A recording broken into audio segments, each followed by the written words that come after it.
Gündüz tünü kumar yedim. Valla gezdim. Ay, hangi böyle bağırdı? Hak boşaktı. Sanga şaş. Senin gelip rağından anan tala suvargan. Senin gelip rağından anan tala suvargan. Aynalayın akıllar asır salgazağında seni nasıl öldüğünü kullarımın tabamba. Apan oluyor aç? Zorga.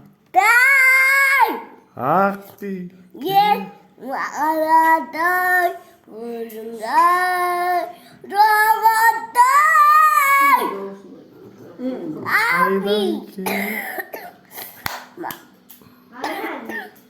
Çocuk kaldım ben. Ya. Aman ork olma. Ya. Anamay. Benim nasıl mı? Ya. Rencildin ben. Neresinde?